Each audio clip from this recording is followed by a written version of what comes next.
Hola, buenos días, iglesia. Encantado de poder compartir un fin de semana más, iniciando serie que se llama Recalculando. Dentro de un rato vamos a ver por qué, y se fundamenta en el libro de Eclesiastés. Pero antes de caer en Eclesiastés, quisiera empezar a introducir el tema refiriéndome a los tres mediadores o personas, tipos de personas mediante las cuales Dios se comunicaba en el Antiguo Testamento. La primera de ellas era el sacerdote. El sacerdote era el primer medio por el cual Dios manifestaba su voluntad al pueblo. La materia prima del sacerdote era la ley, la Torá, la escritura. El sacerdote enseñaba la escritura. Ahorita hay quiz, entonces llévenlo en mente. El sacerdote enseñaba la escritura. Se ve reflejado en Oseas capítulo 4, verso 6, la primera parte del verso. Seguramente usted se la sabe de memoria, pero quizás en la segunda parte se ha detenido menos, igual que yo. Dice: pues por la falta de conocimiento mi pueblo ha sido destruido. Y la segunda parte del verso va dirigido a los sacerdotes que estaban fallando en enseñar la ley.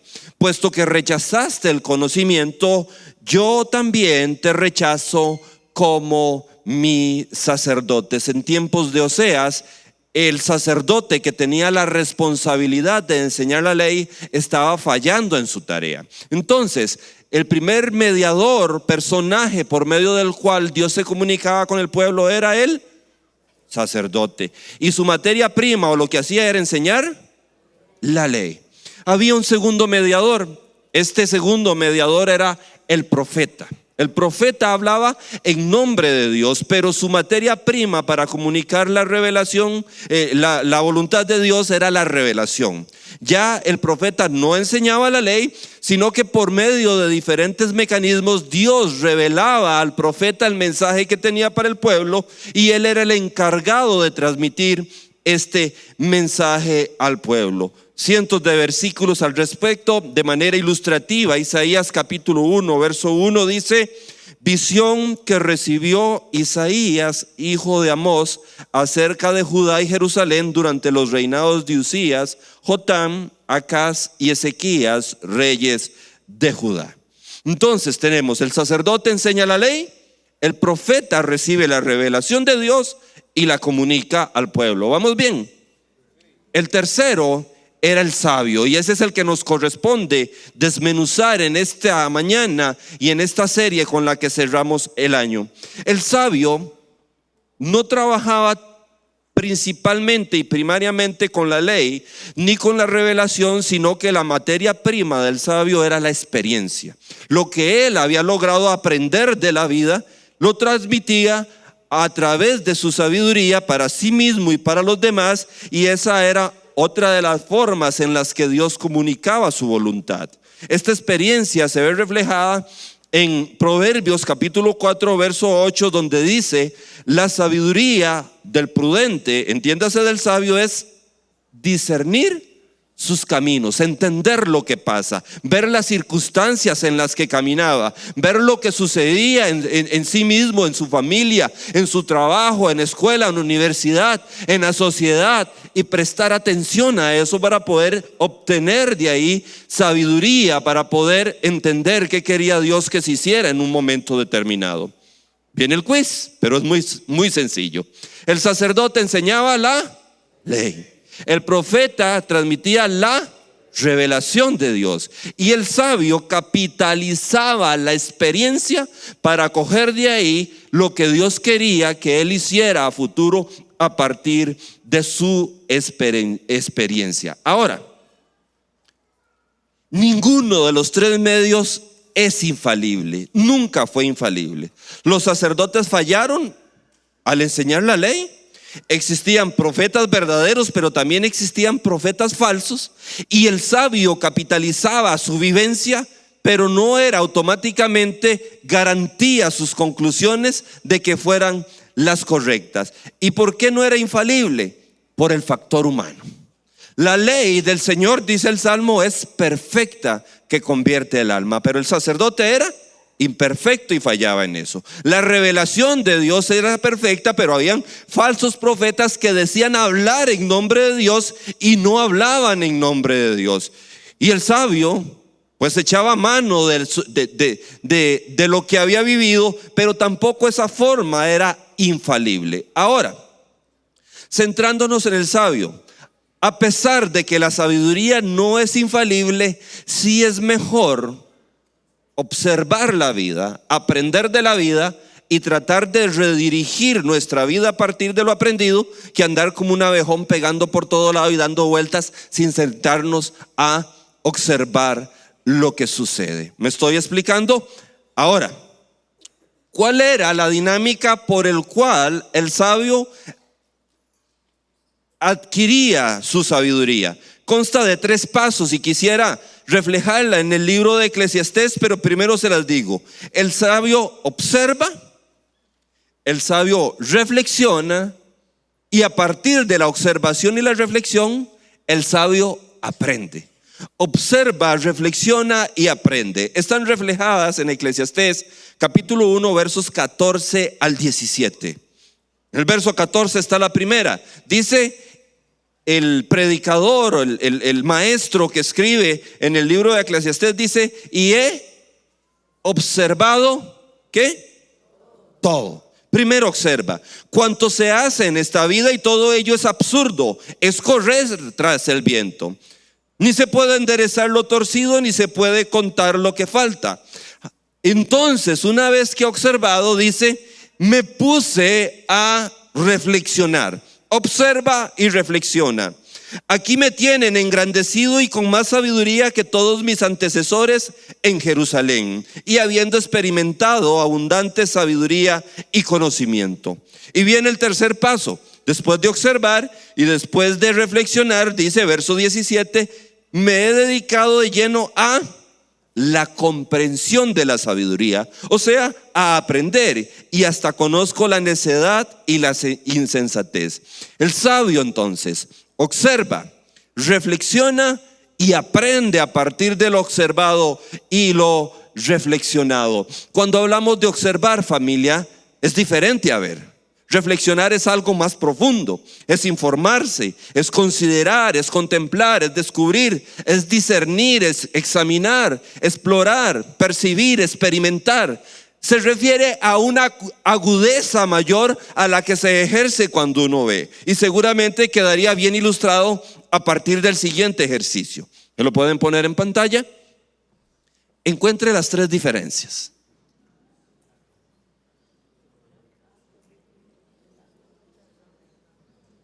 Por aquello que uno está a la izquierda y otro a la derecha, no es.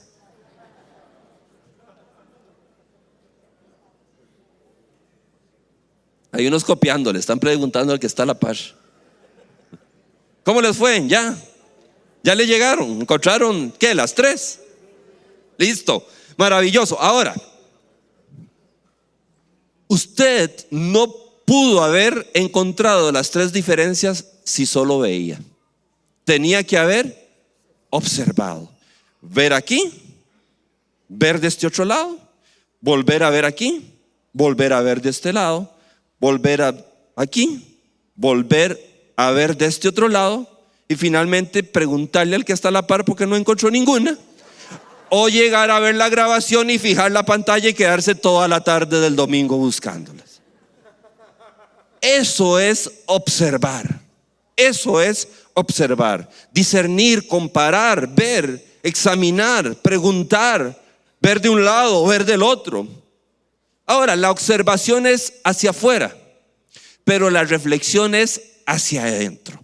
La observación es hacia afuera y la observación nos da el insumo que ocupamos para la reflexión, que es hacia adentro. Literalmente, en el texto hebreo, reflexionar es hablar consigo mismo o hablar con su propio corazón. Es cuando usted va a algo y dice, aquí hay algo, y usted empieza a masticar, a rumiar, a pensar en sí mismo sobre lo que está sucediendo.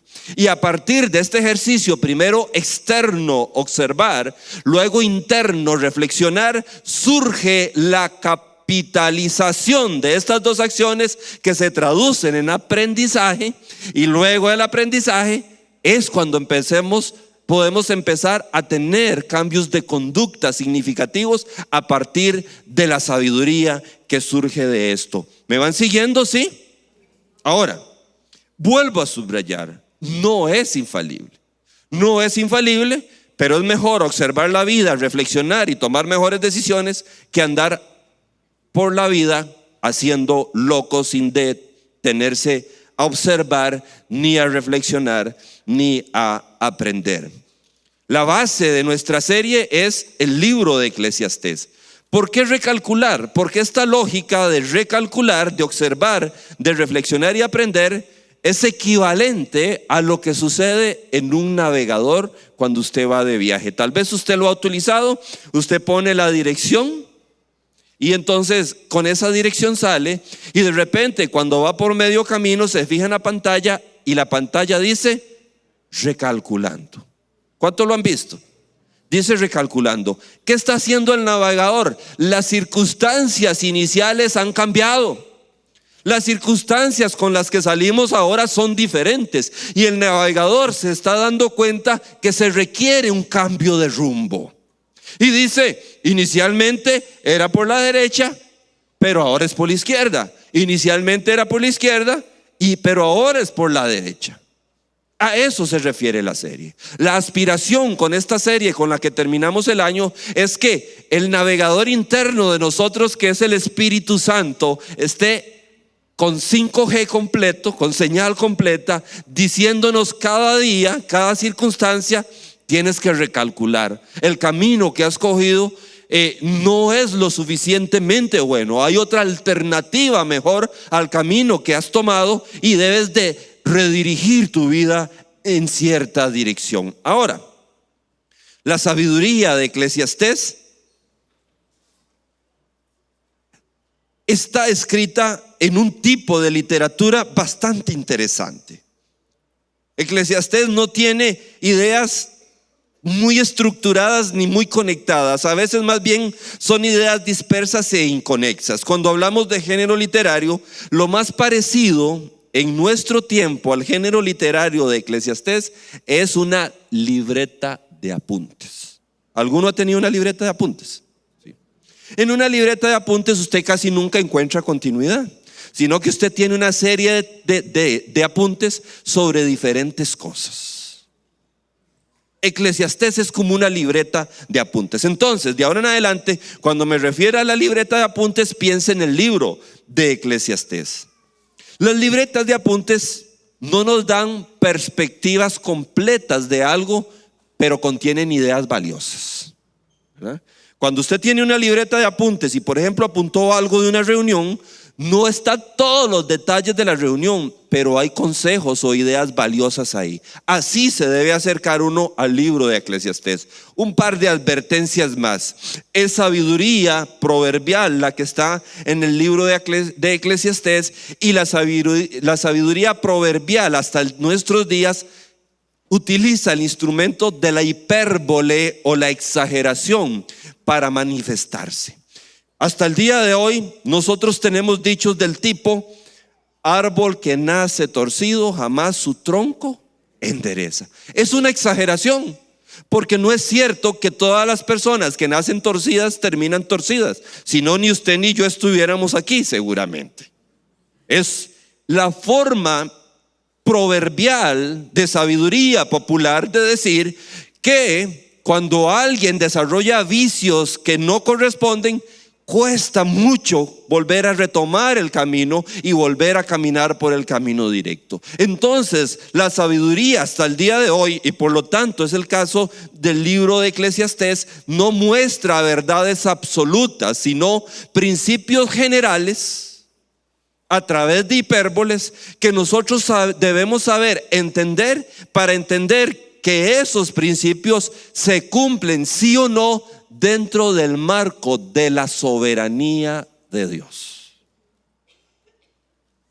Entonces, el proverbio popular dice: árbol que nace torcido jamás su tronco endereza, pero Dios, que es soberano, dice: Fabio no va a llegar a ser una estadística más que va a cumplir ese proverbio. Y Dios interviene en mi vida cuando yo tenía 18 años y me dice: aunque vas por aquí, ya no vas por aquí, ahora vas para acá, porque yo te voy a recalcular tu vida para que camines por donde debes caminar y no vas a ser una estadística más. Por eso es que la sabiduría de Eclesiastés debe entenderse a partir de hipérboles, de exageraciones, y entendiendo que se hacen sí o no realidad dentro del marco de la soberanía de Dios. Dios hace que algo se cumpla o que no se cumpla, porque el Dios del cielo no está sujeto al proverbio. El proverbio está sujeto al Dios del cielo. Esta era la introducción y ya me volé 16 minutos. Vamos con el desarrollo. ¿Qué había en la libreta de apuntes del sabio de Eclesiastés? ¿Qué observó él? ¿De qué tomó nota? ¿Qué fue lo que aprendió que nos puede servir útil para hoy? Oramos y quisiera compartir 5 cosas que están en la libreta de apuntes de este sabio de hace 3000 años. Señor, delante tuyo una vez más para que clarifiques nuestros pensamientos y traigas sensibilidad a nuestros oídos y nuestro corazón. Habla, Señor, una vez más y permítenos escucharte y reaccionar de la manera en que tú lo quieras a tu voz. Nos ponemos en tus manos, Dios. Amén y amén. 5 apuntes de la libreta del maestro, del predicador. El primero de ellos apuntó el predicador, el maestro de Eclesiastés. El avaro nunca tiene paz. Eso puso. El que sigue una vida de avaricia nunca tiene paz. Capítulo 5, versos 10 al 13. Quien ama el dinero, de dinero no se sacia. Quien ama las riquezas nunca tiene suficiente. También esto es absurdo. En contraste con aquel, dice el sabio de Eclesiastés: el trabajador duerme tranquilo, coma mucho o coma poco. Al rico sus muchas riquezas no lo dejan dormir. Yo duermo riquísimo. He visto, dice, un mal terrible en esta vida. Y vea qué inteligencia la de este hombre. Riquezas acumuladas que redundan en perjuicio de su dueño. ¿Sabe qué observaba el predicador? ¿Para qué alguien acumula riquezas? ¿Para estar más tranquilo o más intranquilo? Para estar más tranquilo. Para eso se acumula. Pero él dice: vea lo que yo vi y reflexioné. Se acumulaban riquezas y eso que se acumulaba para estar más tranquilo jugaba en contra de aquel que las acumulaba. Más bien se volvía más intranquilo. Quien ama el dinero no se sacia de él. ¿Sabe por qué? Porque quien ama el dinero, su medida no es lo que tiene, sino lo que quiere tener. Entonces, aquella persona que sigue la ruta de la avaricia tiene esto, pero no observa y no se fija en lo que tiene, sino que su vista está concentrada en lo que no tiene y en lo que quiere. Tiene esto y está mirando esto, y empieza a trabajar de manera descontrolada, a sacrificar su familia, su salud, a trabajar, su sueño, un montón de cosas para llegar aquí. Y cuando llega aquí, ¿qué le pasa? Que ahora quiere esto. Y sigue trabajando de manera descontrolada, sigue sacrificando todo lo que tiene para llegar aquí. Y cuando llega aquí, se fija en esto. Y podía seguir, pero ya tengo los brazos cansados. Eso es lo que le pasa a la persona que tiene su amor al dinero. Su medida de las cosas no es lo que tiene, no agradece lo que tiene, demanda, exige y busca lo que no tiene. Y cuando llega a esa grada, vuelve a ver más para arriba y quiere llegar a otra grada más. Alguien dijo en algún momento que podríamos subir la escalera del éxito y cuando llegamos al último peldaño darnos cuenta que estaba recostada sobre la pared equivocada. Y eso es fracaso. La avaricia humana se manifiesta de muchas maneras. De repente viajamos en bus, ya no queremos viajar en bus, nos deja el bus, pasa lleno en la parada, nos toca la par de alguien que no usó desodorante, alguien se vomitó por ahí y nos resulta incómodo y le pedimos a Dios que nos repare una moto. Usted dice: Señor, dame una moto. Les decía a la iglesia a la mañana que ayer lo dije en diminutivo, motica, y más de uno se me descontroló por ahí. Entonces mejor ahora, ya que el sabio observa, reflexiona y aprende, digo moto. Dios le da una moto, se la compra con el aguinaldo y está feliz porque como se la compró con el aguinaldo, la está usando en época seca. Pero cuando viene mayo y junio y empieza el agua, qué aguaceros más ingratos. Y dice: mejor, Señor, gracias por la moto, pero ¿por qué no me das un carrito? Que sea una cacharpita ahí, que apenas me lleve y todo. Y entonces Dios le da un carrito y está feliz con el carrito, pero como era una cacharpita ya, lo empieza a dejar cuando juega la Cele y llega cuando ya han hecho los goles y terminó el partido. Señor, yo estoy muy agradecido con la cacharpita, pero ¿por qué uno mejorcito que no me deje botado? Aquí está el mejorcito que no te deja botado. Ay, híjole, pero solo tenemos uno en casa.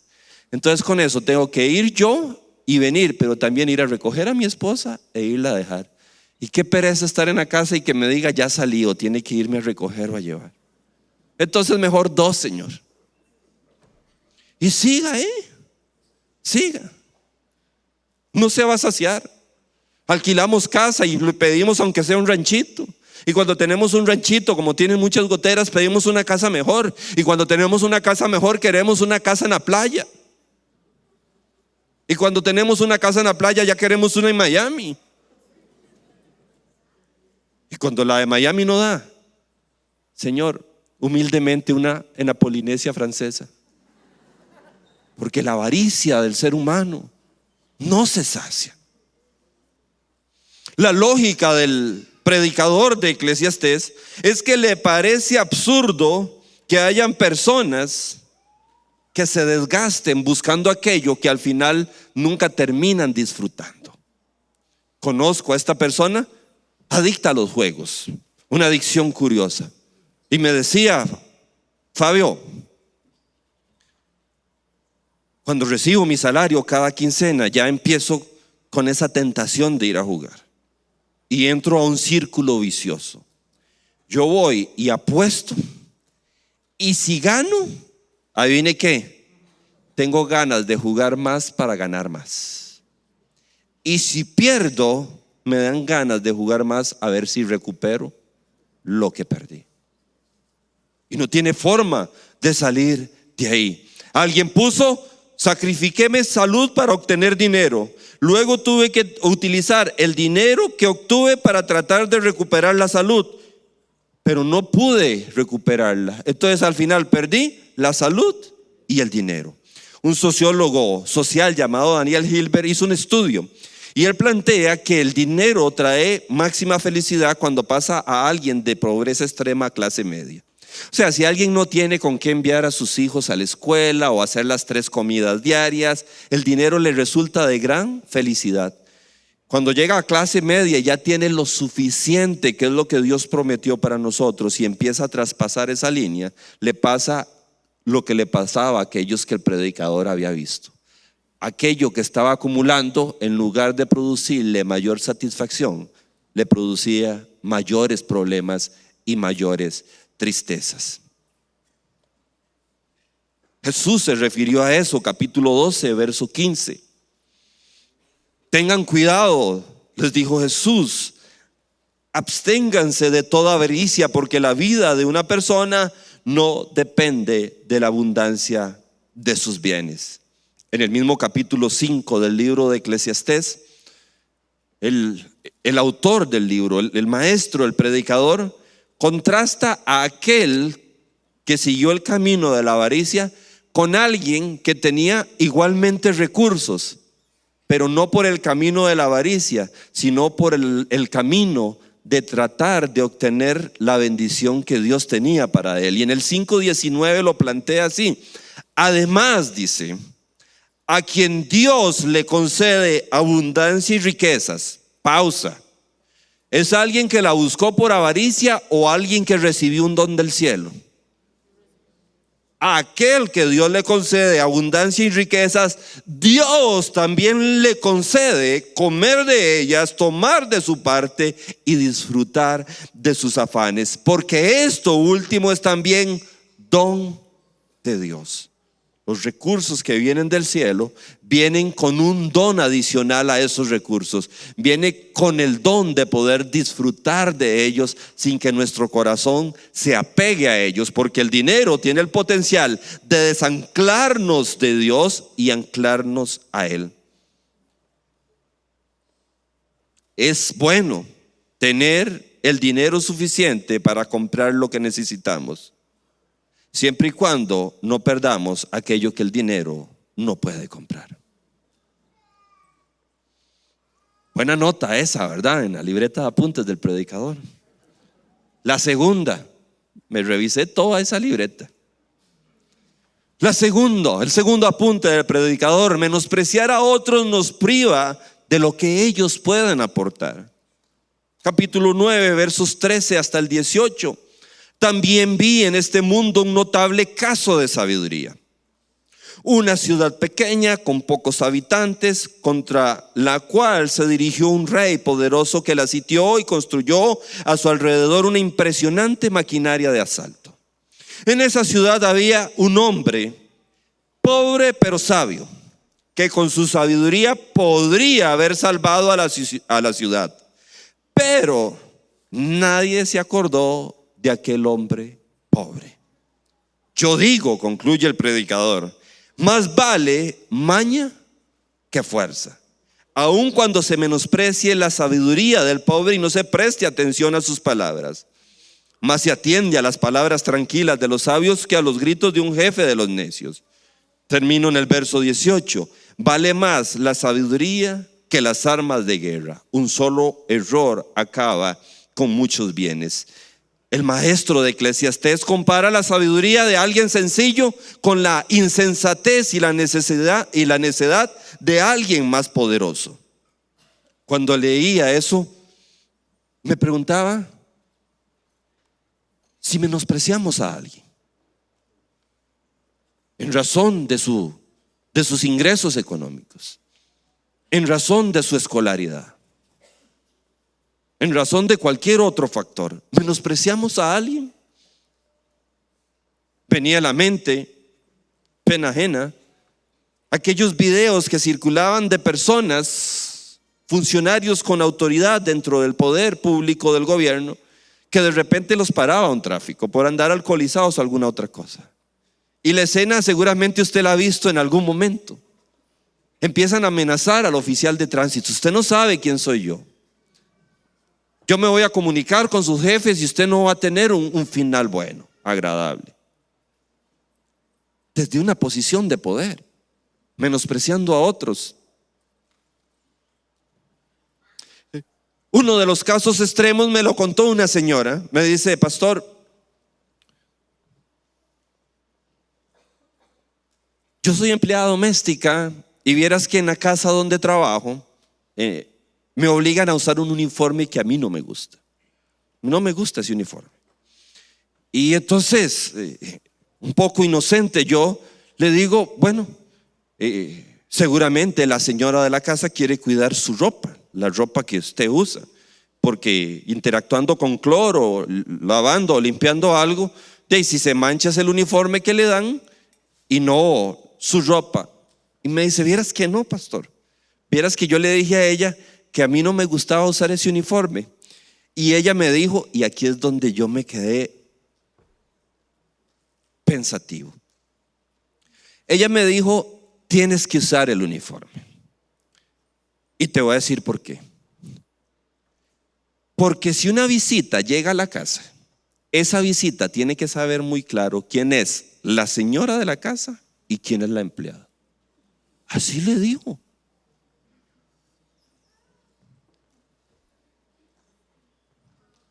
¿Qué nos distingue de los demás? Un complejo de superioridad, un narcisismo insoportable, posicionarnos desde el poder de algún tipo, o la luz de Cristo alumbrando a otros y considerándolos, como dice la Escritura, superiores a nosotros mismos. Es una muy buena pregunta, porque podría ser que consciente o inconscientemente estemos menospreciando a alguien. Me venía a la mente cuando estudiaba administración de empresas, anécdotas que algunos profesores contaban. Esta refiere a aquel fabricante de pasta dental que reúne a sus ejecutivos para establecer metas de ventas para los próximos años y plantean la posibilidad de aumentar las ventas. Ahí salía el gerente de mercadeo proponiendo una nueva campaña para promocionar mejor la pasta dental. Salía alguien de investigación y desarrollo diciendo: podríamos reformular la pasta dental y agregarle un factor diferenciador ahí, que cuide más las encías, que los dientes sean más blancos, cualquiera de esas cosas. Y está la persona que sirve el café y los bocadillos y les dice al grupo de ejecutivos: ¿me permitirían darles una idea? Resulta que aquellas ideas eran buenas, pero eran costosas. Y entonces dicen: bueno, ¿cuál es tu idea? Nada perdemos con escucharla. Y aquella persona les va diciendo: mire, el huequito por donde sale la pasta dental, ustedes pueden hacerlo más grande. Y si ustedes lo hacen más grande, el gusanito de pasta sale más grueso. Y entonces a la gente de Coronado se les va a gastar la pasta más rápido y van a comprar más pasta. No mucha inversión en investigación y desarrollo, no mucha inversión en un programa de mercadeo sumamente agresivo, sino un pequeño cambio en el producto. Dicho y hecho, el huequito más grande, y ahora usted se pregunta: qué raro, esta es la misma pasta que yo uso siempre, el mismo tamaño y la misma cantidad. Yo igual me lavo los dientes una vez por semana. No es que he aumentado la frecuencia de ninguna manera, ni de ninguna forma. Y vieras que siento que se me acaba más rápido. Nos están gorreando. El gusanito está más grueso y estamos consumiendo más pasta. ¿De qué nos perdemos por menospreciar a alguien? Tercer apunte de la libreta del predicador: la vida a veces requiere tomar algunos riesgos. Eclesiastés 11 del 4 al 6. Decía el predicador: quien vigila al viento no siembra. Quien contempla las nubes no cosecha. O sea, parafraseado, si usted se pone a calcular mucho las cosas y todo, termina no haciendo nada. Yo, entre paréntesis, agregué algo al texto. Si usted abre la cortina antes de salir a correr el domingo en la mañana, ¿qué hace? No corre. Está nublado. ¿Qué va a salir así? Verso 5. Se repite la frase: usted no sabe, usted no sabe, usted no sabe. Así como no sabes por dónde va el viento, ni cómo se forma el niño en el vientre de la madre, algo imposible hace 3000 años, tampoco entiendes la obra de Dios, creador de todas las cosas. Entonces, verso 6, viene un consejo de diligencia: siembra tu semilla en la tarde en la mañana, siembra tu semilla en la mañana y no te des reposo por la tarde. O sea, siembra en la mañana y en la tarde, porque nunca sabes cuál siembra saldrá mejor, si la de la mañana, si la de la tarde, o quizás las dos. El escritor de Eclesiastés está planteando que difícilmente tendremos garantía absoluta de que algo vaya a salir bien. Me habla directamente a mí porque yo soy hiperestructurado, súper estructurado. Y el autor de Eclesiastés dice: Fabio, desestructurate un poquito.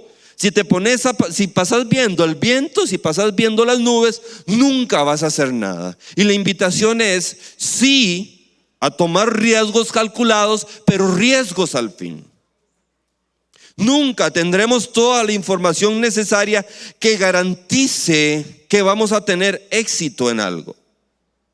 Pero en ocasiones corresponde pedir sabiduría de Dios, después de observar, de reflexionar y de aprender, y tomar riesgos calculados. Quizás usted tiene que moverse, pregúntele a Dios. Quizás ha estado estacionado y le da miedo saltar a otra circunstancia. Pregúntele a Dios. Me tiene enjachado el reloj. Cuarto apunte del predicador. La ligereza al hablar nos puede meter en problemas. Eclesiastés 10:20.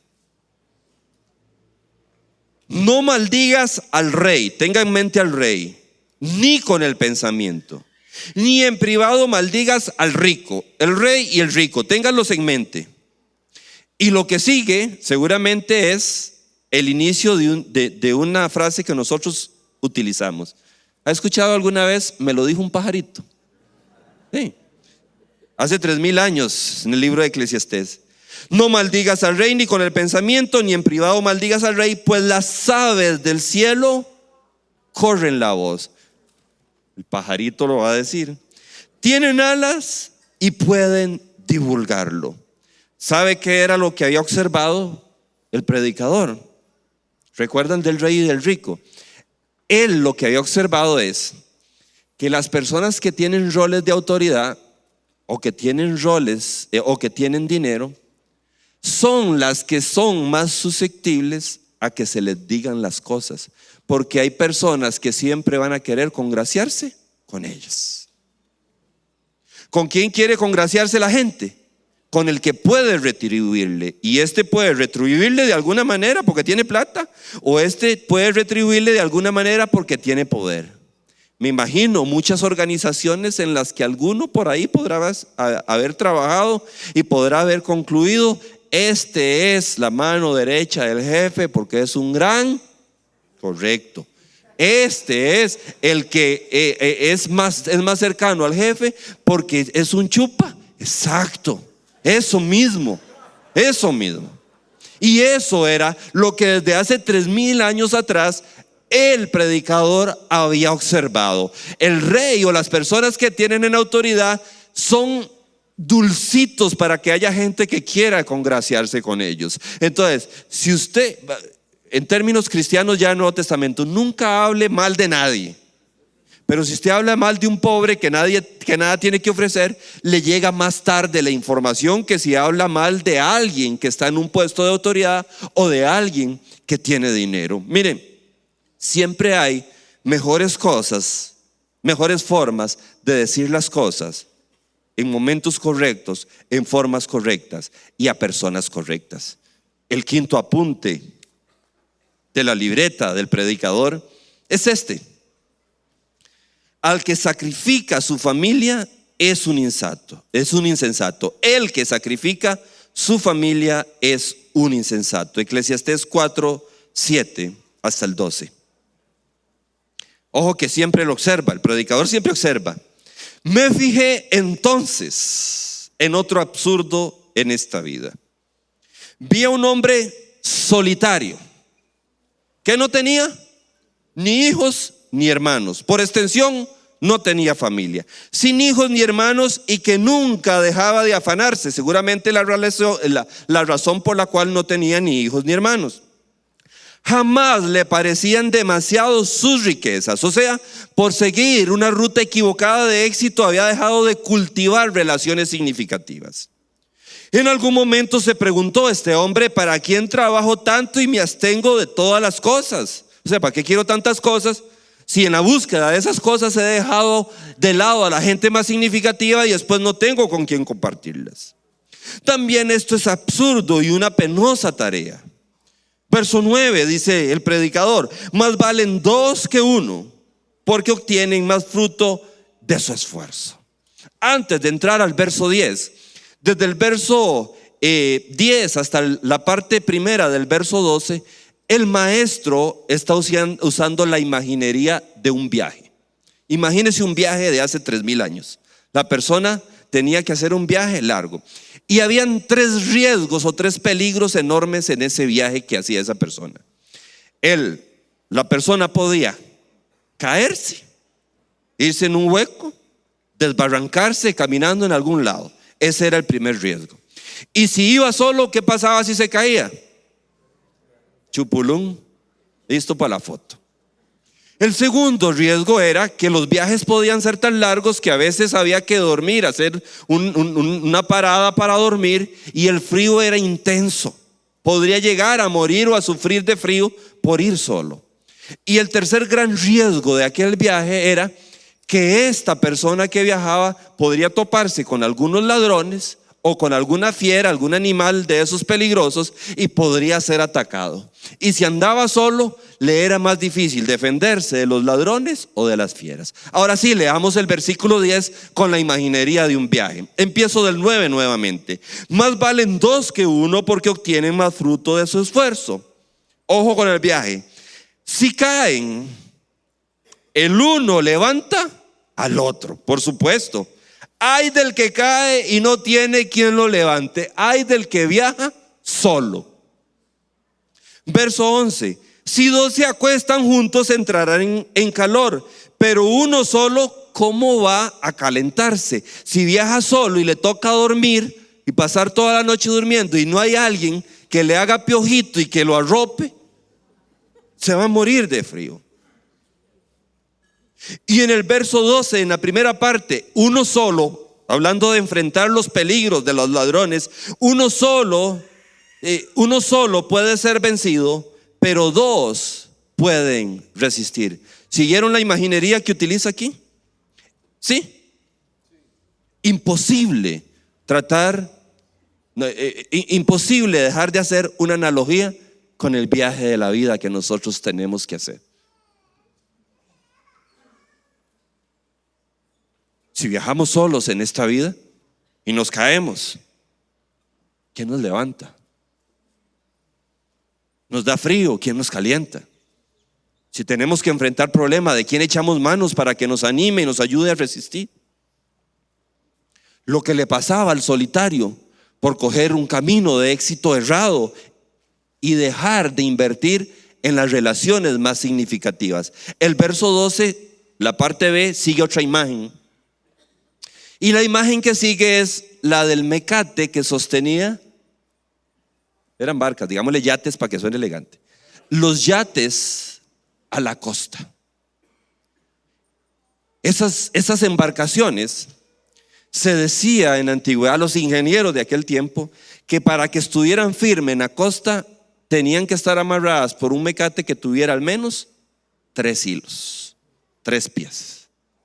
Si era de 2 o de 1, existía un gran peligro de que las olas se la llevaran. Inclusive si alguien de poder mandaba a alguien a amarrar el yate y lo amarraba con un hilo único o uno de 2, podía acusarlo de negligencia por no tomarse la previsión de amarrarlo con 3. Por eso el escritor de Eclesiastés termina en el versículo 12 diciendo: la cuerda de 3 hilos no se rompe fácilmente. Básicamente está diciendo, estimada familia de vida abundante, que si decidimos caminar solos, va a ser más fácil que las olas nos revuelquen. Pero si cultivamos las relaciones que valen la pena, que son significativas, no solo vamos a tener quien nos caliente en el camino, quien nos levante si nos caigamos, quien nos ayude a hacer frente a las cosas difíciles de la vida, sino que vamos a estar mejor anclados a la costa y va a ser más difícil que nos hundamos.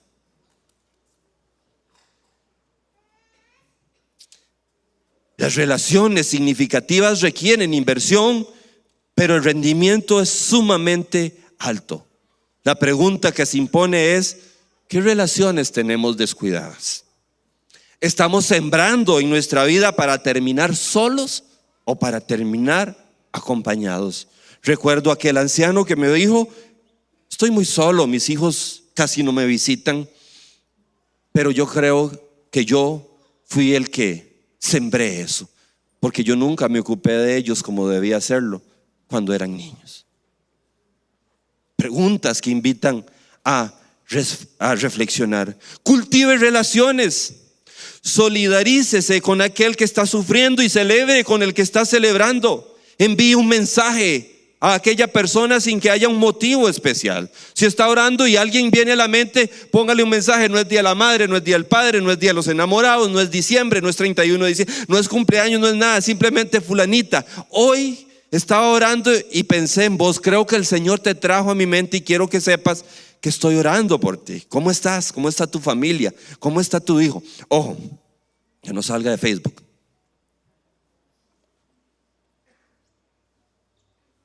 Reduzcamos los saludos sociales y aumentemos los saludos espirituales. Y se lo voy a explicar. El saludo social pregunta: Bernie, ¿cómo estás? Y la respuesta que espera es: ¿viene usted? Y se acabó. El saludo espiritual muestra una preocupación por la persona. Bernie, ¿cómo estás? No quiero un bien a usted, no quiero más que un bien y usted. ¿Cómo está tu familia? ¿Cómo te está yendo en el trabajo? ¿Cómo van los grupos pequeños en Vida Abundante? ¿Me estoy explicando? Un interés superior en las otras personas. He tenido que recalcular muchos caminos en mi vida.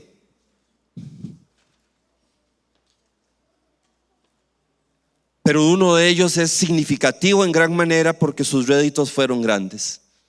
Empiezo con la historia de mi abuela para terminar con la historia de mi mamá. Conocí a mi abuela cuando yo tenía unos 13 o 14 años, no era hijo de matrimonio y no podía llegar a la casa de mi papá así cuando quisiera, sino que fue al tiempo que logré conocer a mi abuela. Y recuerdo que un día llegué donde ella, doña Alicia Solano, y estaba hablando con ella y ya ella no tenía el 100% de sus facultades de memoria. Y entonces tengo clarísima la conversación. Yo le decía: abuela, ¿cómo está? Bien, ¿y usted, papito? Muy bien. Y ella me dice: ¿ya va para el trabajo? Y yo le digo: no, abuela, vengo del trabajo. Eran como las 7 de la noche, ¿verdad? Pasan 2 o 3 minutos y me dice: ¿tiene que ir a trabajar hoy, papito? Y yo le digo: no, abuela, vengo del trabajo. 2 o 3 minutos después: ¿no le va a agarrar tarde para ir al trabajo? No, abuela, vengo del trabajo. No tenía sus facultades de memoria al 100%.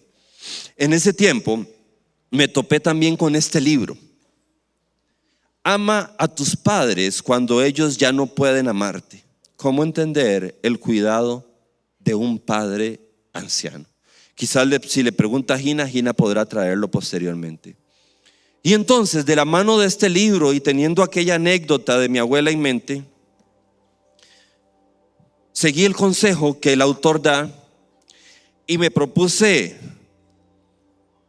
que yo tenía que tener alguna conversación significativa con mi mamá antes de que ella perdiera su capacidad de memoria al 100%. Y le dije: Señor, ¿podrías en tu providencia generar el escenario? Somos una familia enorme. Si usted pertenece a una familia de esas que tienen 45 tíos y son los conocidos, hay como 5 que nadie conoce, usted se va a dar cuenta. Y entonces siempre había gente en la casa de mi mamá. Y creo que de manera providencial un día llegué donde mi mamá y no había nadie. Solo estábamos ella y yo. Y entonces entiendo que era el momento que le había pedido a Dios para tener una conversación significativa con ella. Y yo le digo: mami, ahora que no hay nadie más, que no están mis hermanos ni nadie, yo quiero decirle algunas cosas que tengo que decirle. Siempre preocupada como toda mamá. ¿Qué pasó, mijito? ¿Todo bien? ¿Cómo le está yendo en su matrimonio? ¿Está bien? ¿Tiene de todo? ¿Tiene? Sí, mamá, le digo. Y entonces yo la miro a los ojos y le digo: mami, no sabe lo agradecido que estoy con usted. No sabe usted los recuerdos tan lindos que tengo de mi infancia bajo su cuidado. Y mencioné un par de ellos. Mamá, cuando usted iba al estanco, los más carajillos no saben qué es eso. Cuando usted iba al estanco, yo estaba pendiente de su llegada, porque esperaba el tarrito de leche condensada. Le metía el dedo hasta cortarme el dedo. Y cuando salieron los de fresa, yo te esperaba, mami, porque eso me hacía feliz. También, mamá, recuerdo las veces que como niño normalmente fui irresponsable y me mandaban desde junio una boleta que decía que tenía yo que ir vestido de indio para el Día de la Raza, y al día siguiente, el 11 de octubre en la noche, yo sacaba la boleta y le digo: mami, tengo que ir mañana vestido de indio. Y ella decía: qué maestra más irresponsable, a la hora que manda. Yo andaba la boleta desde hacía 4 meses. No sé cómo lo hacía. Tocaba puertas, desarmaba cualquier pieza de ropa que hubiera en la casa para rearmarla, pero el día que yo tenía que ir vestido de indio, siempre fue vestido de indio.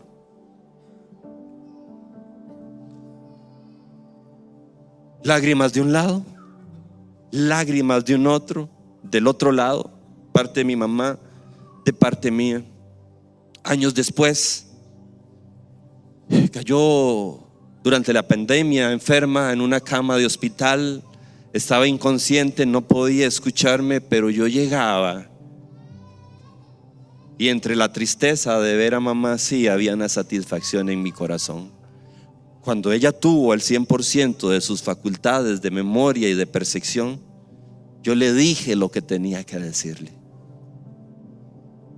Murió durante la pandemia. Tomé una decisión: no voy a verla en el ataúd. A pesar de que mis hermanos y alguna gente insistía: Fabio, no va a ver a mami, esta es la última. No, no la voy a ver, pero esta es la última vez que ya no la voy a ver. Y no me arrepiento de esta decisión. En mi memoria no guardo ningún recuerdo de mami inerte en un ataúd. En mi memoria, si usted me pregunta por mami, lo único que recuerdo era: papito, ya tomó cafecito, ya almorzó, mi amor, quiere fresquito, ¿sí? Si va a ocupar alguna ropita para ir el fin de semana a algún lado, me dice.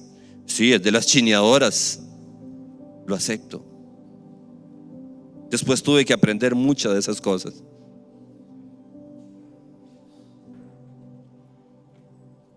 Pero por la gracia de Dios, por su Espíritu Santo en mí, a pesar de mi torpeza y de mi dureza,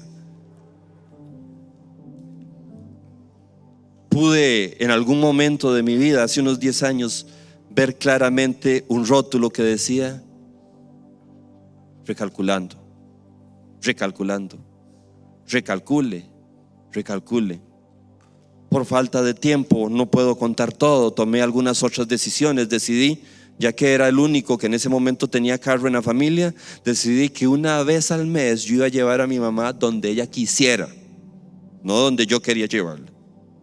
Y entonces una vez al mes llegaba y me decía: el sábado yo la llamaba: mami, mañana tengo un rato en la tarde, quisiera ir a algún lado. Ay, mi hijito, vieras que su tía Teresa, la hermana de ella, ha estado enferma y bueno, yo he querido estarla, yo la llamo, pero quisiera verla y no tengo quien me lleve. Yo llego por usted, mamá, y me la llevo. Y íbamos allá a ver a su tía Teresa y luego la devolvían a casa. Unas semanas después: mami, el viernes en la tarde puedo sacar un rato, ¿le gustaría hacer algo? Ay, mi hijito, vieras que hace tiempo no visito a fulanita y ella me está diciendo que vaya, pero yo le he dicho que no tengo quien me lleve, que no. Vamos, mami, vamos. Yo sabía que cuando iba para donde ella, teníamos en ese momento 2 carros sencillos, pero eran 2. Ya tenía 2. Ahora estoy viendo, no, uno más alto, de esos que hay que dar el paso más grande para subirse, y otro más pequeño. Cuando yo salía con el carro más pequeño y le decía a mi esposa: voy a llevarme el carro pequeño, voy para donde mami, porque su paso ahora tiene que darlo más corto. Me va a guindar la gente de la pastoral, entonces termino aquí. ¿Será que tenemos que recalcular algo en nuestra vida y darle libertad a nuestro navegador soberano que todo lo sabe, el Espíritu de Dios en nosotros? ¿Adoramos a Dios? pedimos sabiduría y luego adoramos otro ratito más a Dios.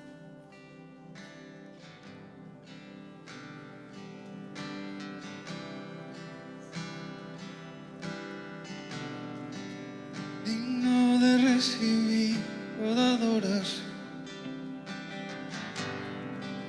digno de recibir hoy esta canción,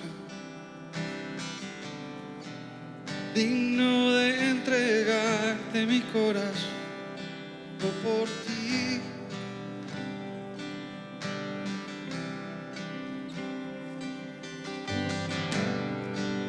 Cristo Jesús, no hay otro nombre igual.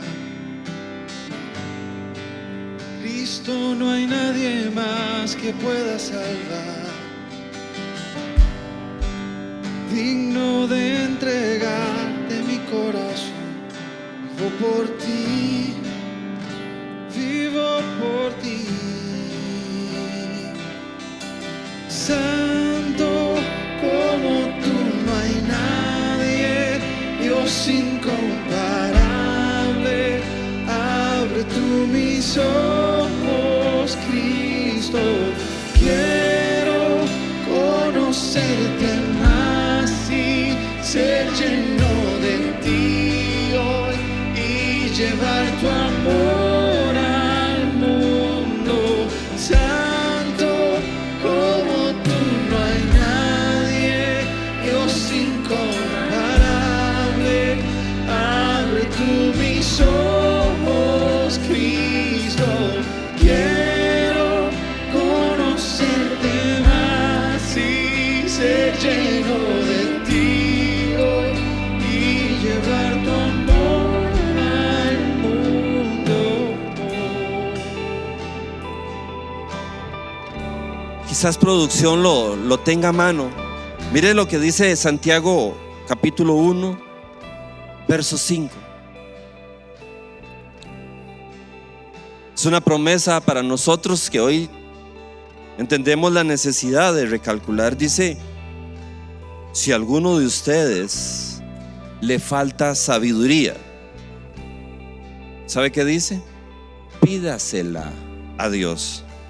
Y lo que sigue es maravilloso: y Él se la dará.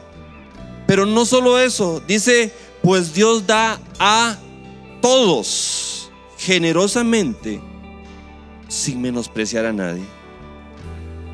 Si usted es de igual de torpe como yo, tenemos que pedirle a Dios que nos muestre qué tenemos que recalcular y agarrar un nuevo camino. Señor,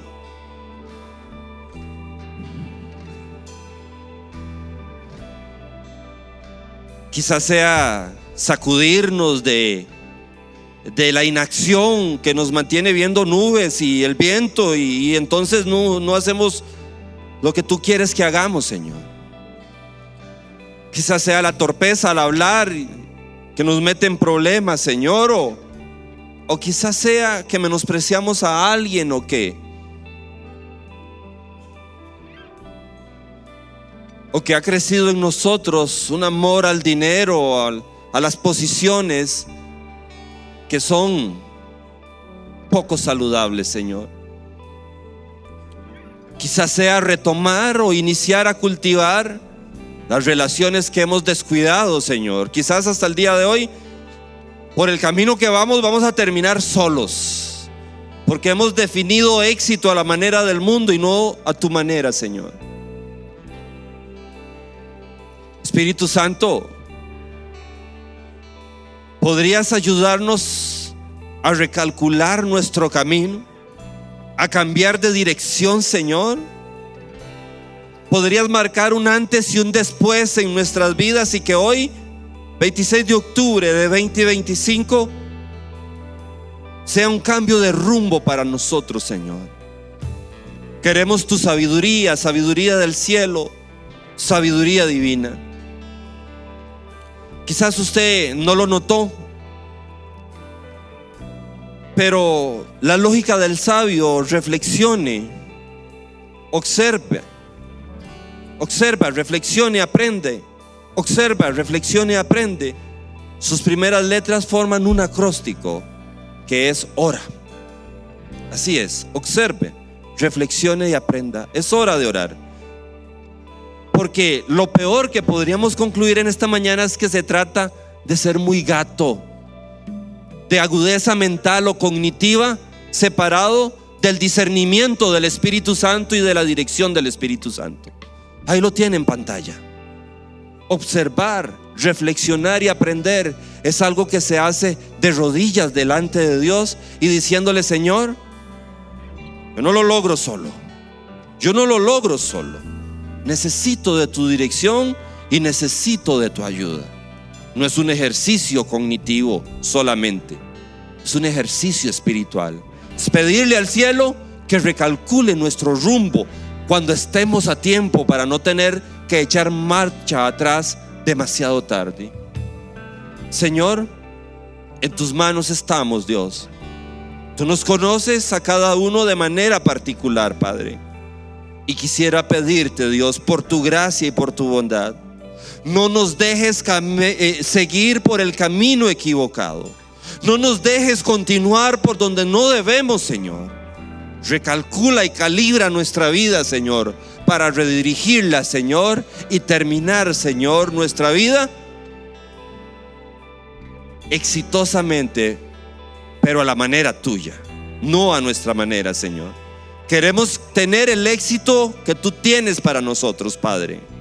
En el nombre de Jesús, Señor. Amén y amén. Seguimos adorando unos minutos al Señor más.